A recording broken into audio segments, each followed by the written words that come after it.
نن درته یو عمل ښیم او دا عمل د هغه چا دپاره دی چې هغوی رشته نه ده کړې، نکاح نه ده کړې، یا ورته په نکاح کې رکاوټونه دي. دا نکاح کول غواړي د یو چا سره، خو هغه ورله کېږي نه، مشکلات دي په منځ کې، څوک پرې نارضا دي.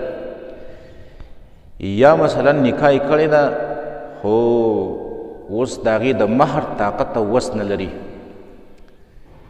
او نکاح یو سنت عمل دی. رسول الله صلی الله علیه وسلم نکاح کول دا سنت دی، دا زما سنت دی، او چا چې زما د سنتو نه اعراض او مخ واړو دا زما د امت نه دی.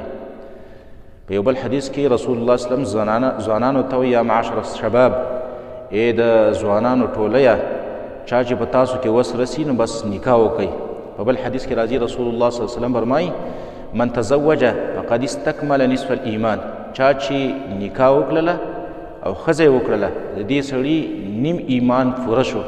او فلیتق الله فی نصف الثاني، او په دې دا نیم چې کوم باقي پاتې شو ایمان یې، په دې کې د الله نه ویریږي، یعنی نیم ایمان یې په نکاح سره مکمل شو. نو د دې لپاره څه طریقه کار دی؟ د دې لپاره دا طریقه کار دی چې اودس به وکړي او مخ په قبله باندې به کښېني، او یو کلمه ده، یو ذکر دی، هغه ذکر به ته وکړي. اکې د الله اسم اعظم دی. اسم اعظم د الله هغه نوم دی، حدیث کې راځي رسول الله صلی الله علیه وسلم فرمایي اذا دعی به اجابه، کله پې چې څوک څه دعا وغواړي الله یې قبلوي. و اذا سئل به اعطى، او کله پې چې څوک په دغه اسم اعظم سره د الله نه څه شی وغواړي نو الله یې ورله ورکوي. هغه دا دی چې دا کلمات به وي اللهم انی اسألک بأن لك الحمد لا اله الا انت المنان بديع السماوات والارض یا ذا الجلال والاکرام یا حی یا قیوم. دا دی چې وه د دې نه وروسته به دا دعا وکړي. هغه دعا الفاظ دا دي اللهم اغفر ذنبي وحسن فرجي وطهر قلبي اللهم ارزقني بالزوجة التي هي خير لي وأنا خير لها في ديننا ودنيانا ومعاشنا وعاقبة أمرنا عاجله وآجله. دا دعا به وکړي او اخره کې به پسې امین وي انشاءالله، او دا به په یقین سره دا دعا غواړي د الله نه. ځکه حدیث کې راځي رسول الله صلی الله علیه وسلم فرمایي ادعوا الله وانتم موقنون بالاجابه، تاسو چې د الله نه غواړئ څه شی نو دا یقین کوئ چې الله به لاله قبلوي.